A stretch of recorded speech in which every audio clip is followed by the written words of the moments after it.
We had hoped to compare touring versions of high-powered cruisers, and while the Triumph Rocket 3 Tourer gets a removable windshield, passenger backrest luggage rack combo, fog lights, engine guards, hard detachable locking bags, and a gel passenger seat, Triumph didn't have one available at the time of the test. So we got a Roadster accessorized for touring with a windscreen and leather saddlebags instead, without the other features. The screen blocks a ton of air, but riders get a healthy dose of buffeting too. Climb on the Rocket 3 and there's no way around it. It's a beast of a bike. With a 29.5-inch seat height, riders are more on the bike, upright in the saddle with arms out wide and legs forward. The gargantuan 5.9-gallon gas tank is almost 2 feet wide, and the bike tips the scales at just over 800 pounds ready to ride.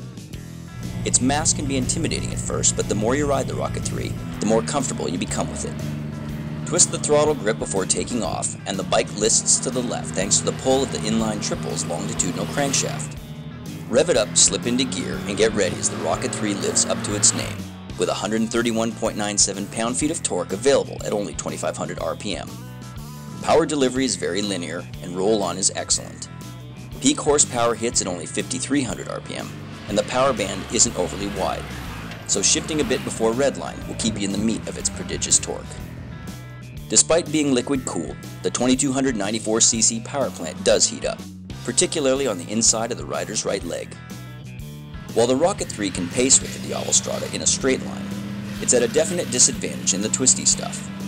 Both bikes have fat 240mm rear ends, but the Rocket 3 Roadster requires more work at the bars too. While it has plenty of ground clearance and is planted at lean, steering the bike takes a deliberate and conscious effort. With the amount of mass it carries, riders want to make sure of their lines before diving in. On the road, its Kayaba suspension is set up necessarily firm and soaks up everything the road throws at it. A 5-speed gearbox shifts cleanly, while its cable-actuated clutch is easy to modulate. But the tremendous amount of torque it deals with leaves it less refined feeling than the transmission on Triumph's Thunderbird. If you've got a little throttle applied when shifting, the shaft drive will jack a bit. Braking duties are the responsibility of big dual floating 320mm discs on the front with 4-piston fixed Nissan calipers, while a set of twin-pot Brembos squeeze the back. ABS comes standard. The front pairing is strong and could use a better initial bite when used in unison. The big discs have no problem bringing the Rocket 3 to a stop. The ABS works smoothly when engaged, but cuts in early and often, and riders get a hint of the system pulsing at the lever.